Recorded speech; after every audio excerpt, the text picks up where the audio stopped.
एक आदमी ने कुछ संतरे 2 रुपया 85 पैसा में मोल लिए, मतलब खरीदा। उसमें से कुछ संतरे 1 रुपया 52 पैसा में बिना लाभ के बेच दिया। अब उस आदमी के पास कम से कम कितने संतरे? ये सवाल एलसीएम और एचसीएफ का है जी। प्रॉफिट लॉस में हम लोग पढ़ जरूर रहे हैं, लेकिन जब आप एलसीएम एचसीएफ पढ़िएगा ना, वहां पर इसको बहुत अच्छे से बताया जाएगा कि वैसा सवाल जिसमें हम कुछ सामान खरीदते हैं और उस सामान में से कुछ भाग को जितना में लिए थे उतना में ही बेच दिए, हाँ, ऐसे सवाल में एचसीएफ निकाला जाता है। एचसीएफ निकाला जाता है, इसका मतलब हुआ कि 2.85 और 1.52 का जब आप एचसीएफ निकालेंगे जी, तो इसका एचसीएफ आएगा 0.19 यानी 19। अब मतलब समझिएगा, जब आप एचसीएफ निकालते हैं तो ये उस चीज का वैल्यू देता है जिसके बारे में सवाल कहा जा रहा है। जैसे अगर यहाँ पर किसी चीज की खरीदारी के बारे में बात कर रहा है तो एगो के दाम निकलेगा, खेत के बात करता तो क्षेत्रफल निकलता, मतलब जिस चीज के बारे में वो बात करेगा उसका वैल्यू निकलता है। तो यहाँ पर एक आदमी संतरा खरीदा है 2 रुपया 52 पैसा में, 2 रुपया 85 पैसा में, 1 रुपया 52 पैसा में ऐसे ही बेच दिया, मतलब बिना लाभ के बेचा है। तो ऐसे सवाल में जो दिया रहता है ना कि इतना में ऐसे ही बेच दिया, मतलब बिना लाभ हानि के, तो इन दोनों का जब आप एचसीएफ निकालेंगे तो एक संतरा के दाम आएगा। क्या आएगा? एक संतरा के दाम आएगा। तो जब मैंने इनका एचसीएफ निकाला तो एक संतरा का दाम आया 19 पैसा। एक संतरा का दाम आया 19 पैसा।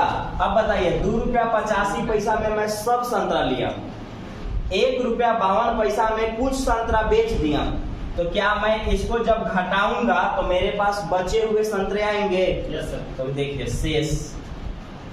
शेष संतरा जब यहां से हम घटाएंगे तो आपका आ जाएगा 3, यहां से भी घटाएंगे तो आएगा 3 और ये आएगा 1, यानी 1 रुपया 33 पैसा। देखिए कहना क्या था? कहना यह था कि 2 रुपया 85 पैसा के संतरा लिए, 1 रुपया 52 पैसा के क्रय मूल्य पर ही बेच दिए। तो जब हम घटाएंगे तो पता चलेगा ना कि कै रुपए का संतरा अभी मेरे पास बचा हुआ है। तो हम घटा के देखे तो पता चला कि 1 रुपया 33 पैसा का संतरा अभी भी मेरे पास है। और जब इनका एचसीएफ निकालेंगे तो एगो संतरा के दाम आएगा। तो इनका एचसीएफ निकाले तो 0 मतलब 19 पैसा आया। एक संतरा के दाम 19 पैसा, आपके पास 1 रुपया 33 पैसा के संतरा बचा हुआ है, तो भाग देंगे तो पता नहीं चलेगा कि कै वो संतरा भी आपके पास है। तो देखिए संख्या 1 रुपया 33 पैसा के पूरा संतरा है, एगो संतरा के दाम 19 पैसा है। 2 अंक के बाद पॉइंट, 2 अंक के बाद पॉइंट, काटेंगे आंसर 7। अभी आपके पास कै वो संतरा बचा हुआ है? 7 को। तो ये एलसीएम एचसीएफ का कंसेप्ट था। प्रॉफिट लॉस में दे दिया वो अलग मैटर है, लेकिन ये एलसीएम एचसीएफ का है। तो थोड़ा सा समझिएगा, बाकी तो आप जब आप पढ़ेंगे तबे पूरा समझ पाइएगा। जब कभी भी पूरा सामान खरीदा जाए उसमें से कुछ सामान को क्रय मूल्य पर बेच दिया जाए, ऐसे सवाल में उस सामान का दाम निकालने के लिए एचसीएफ निकालते हैं। तो एचसीएफ निकाले, अब बताइए कि क्रय मूल्य पर बेचे हैं तो अभी मेरे पास कै रुपया के सामान बचा हुआ है? 1 रुपया 33 पैसा पे। एगो सामान 19 पैसा में मिलता है तो 1 रुपया 33 पैसा में कै गो सामान मिलेगा? तो 7 गो संतरा अभी भी आपके पास है।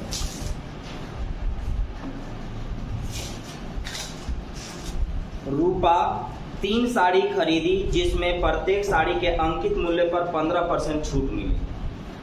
वह एक साड़ी को 20% लाभ पर और शेष साड़ी को 15% लाभ पर बेच दी। यदि एक साड़ी का न्यूनतम मूल्य मतलब एमआरपी 1000 रुपया है तो 2 साड़ी बेचकर उसने कितने रुपए की लाभ कमाई? देखिए जब रूपा साड़ी खरीदने गई तो 3 गो साड़ी खरीदी है और एक साड़ी का एमआरपी था 1000 और 1000 पर इसको 15% छूट मिला। तो 15% छूट मतलब 85/100, 10% छूट मतलब 90/100, 20% छूट मतलब 80/100। तो ये सामान वो खरीदी कितना में ही देख लीजिएगा। तो 1000 का चीज था, 15% छूट मिला तो 85/100 में मिल गया होगा, यानी 850 में ही मिला। और हर साड़ी सेम प्राइस का था, मतलब सब साड़ी ई खरीदी है 850, 850, 850। लेकिन इसको बेचने का जो तरीका था जी, वो तरीका ऐसे है। 3 गुना था, एक साड़ी बिकेगा 20% लाभ पर, और यहाँ एक साड़ी बिकेगा 20% लाभ पर और 2 साड़ी बिकेगा 15% लाभ।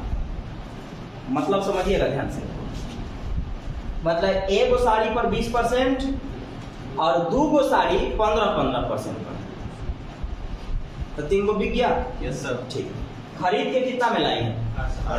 850। अब 850 में आपसे पूछा गया कि 2 साड़ी का, 2 साड़ी पर कितना रुपया का लाभ कमाई।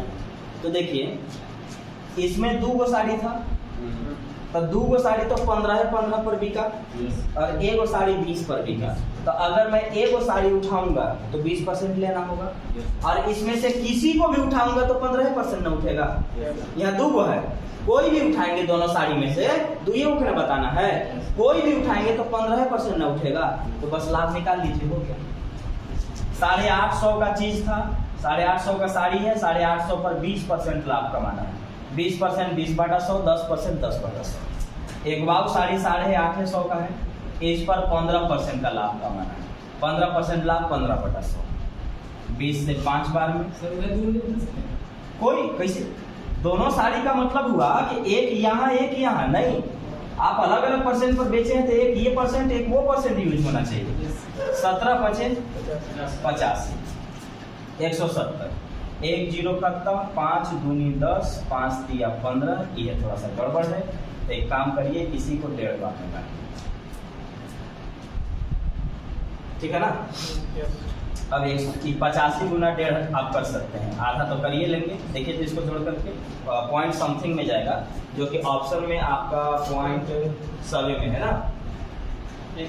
हाँ, 297 रुपया 85 पैसा पड़ेगा। इसको दोनों को लेकर के जोड़ेंगे, 297 रुपया 50 पैसा, ये लाभ कमाइए। अब फिर से इसको समझिए, 1000 MRP था, 15% छूट मिला, तो 85/100 में बेच दिया गया। 85/100 में बिका तो तीनों साड़ी 850, 850, 850 में लेके आए। बेचने का तरीका अलग था, एक साड़ी को 20% पर बेचा जाएगा और 2 साड़ी को 15% पर। तो आपसे जब 2 के पूछा जाएगा तो इधर एक साइड मत उठा दीजिएगा। जब 2 जगह लाभ अलग अलग मिला है तो दोनों लाभ का गिनती होगा। तो ये वाला 20% पर, तो 850 का 20% 170 रुपया, 850 का 15% गुना किया 127.5, ये 127.5 रुपया, मतलब 127.5 रुपया। तो 170 रुपया और 127.5 रुपया जोड़ेंगे तो आएगा 297 रुपया, यानी कि 2 साड़ी पर 297 रुपया के लाभ कमाए। बोलिए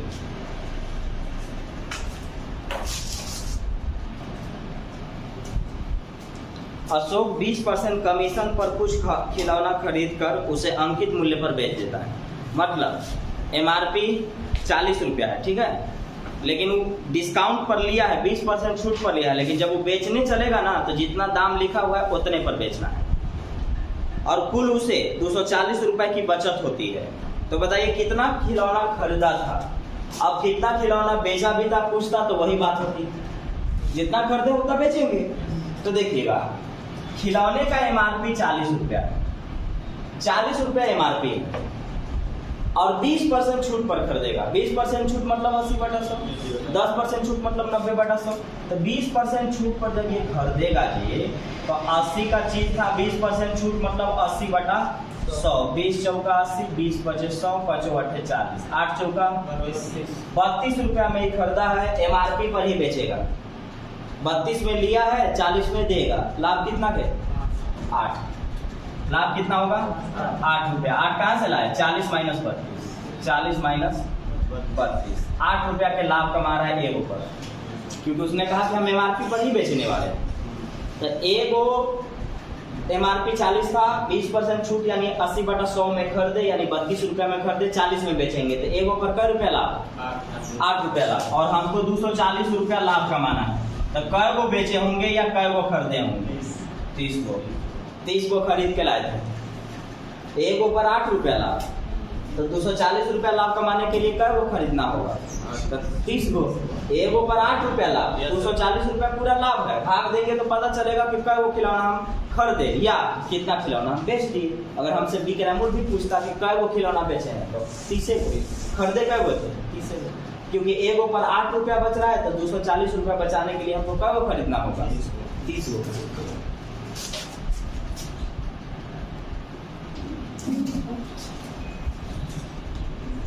एक व्यापारी ने एक घड़ी तथा एक दीवार घड़ी 390 रुपया में खरीदा। मतलब 390 रुपया में दो चीज खरीदा है।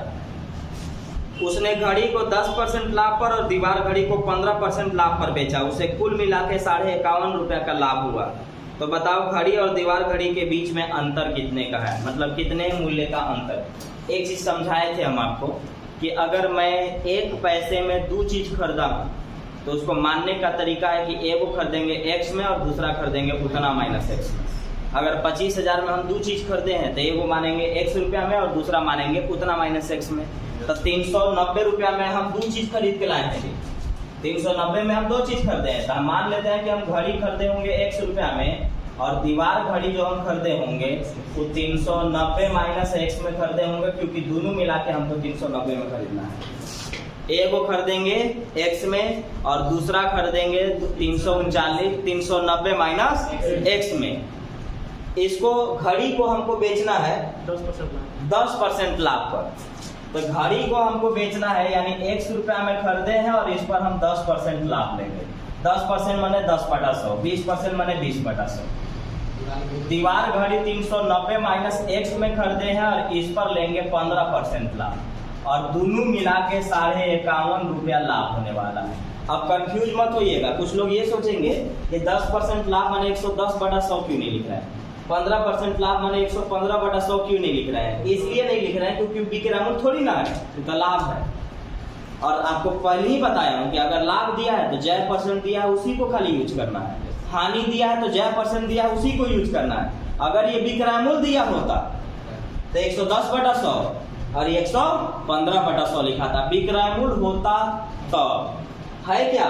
लाभ। तो लाभ है तो जितना परसेंट वो लाभ कर रहा है सिर्फ उसी परसेंट को यूज करना है। तो ये वाला 10% पर, ये वाला 15% पर, दोनों मिला के 51.5 रुपया लाभ। एलसीएम उठाइए 100। चाहे तो काट सकते हैं और नहीं चाहे तो कोई दिक्कत नहीं है। ये वाला आ जाएगा आपका क्या? 10x। 15 से इसमें गुना होगा तो 15 से गुना होगा तो 1 0 15 9 135, हाथ में 13, 15 3 45, 48 यानी 58। देख लीजिएगा तो जी -15x बराबर 5150। 2 अंक के बाद पॉइंट है, नीचे में डबल। कोई दिक्कत? ये वाला 15 से दोनों में गुना किया। अब जो साइन कहेगा वो काम करेंगे। डबल 0 खत्म। देखिए तो 15 में से 10 घटेगा तो -5x, प्लस इधर जाएगा तो माइनस। तो 5800 में 5850 में से 5150 जब आप निकालेंगे ना तो आ जाएगा आपका 700। तो प्लस में कि माइनस में? माइनस में 700 आएगा। माइनस और माइनस खत्म। 5 से 14 बचे, x का वैल्यू 140, यानी ये वाला 140 में लाए थे तो 140 इसमें से निकालिए। 140 जब निकालिएगा तो 1 0 5 250, यानी आप घड़ी खरीद के लाए थे 140 में, आप दीवार घड़ी खरीद के लाए थे 250 में। इन दोनों के बीच में कितने का अंतर है? 110 रुपए का अंतर है। आपसे यही सवाल पूछा गया है कि दोनों के बीच में कितने का अंतर है। एक बार फिर से जल्दी से सुनिए। जब दो चीज एक पैसा में खरीदेंगे तो एगो x एगो उतना माइनस है। 390 में दो चीज, तो घड़ी x में और दीवार घड़ी 390 माइनस x में। इसको 10% पर, इसको 15% पर, दोनों मिला के 51.5 रुपया लाभ। एलसीएम 100, ये वाला गुना दोनों में किए, 100 से 100 काट दिए, ये आया -5x। प्लस उधर जाएगा तो माइनस हो जाएगा और माइनस में आंसर देगा तो ये माइनस हुआ, माइनस माइनस खत्म। 140 आया, ये 140 है, 140 इसमें से निकालेंगे 250 होगा, यानी घड़ी 140 में था, दीवार घड़ी 250 में था। दोनों के बीच में अंतर 110 रुपए का है।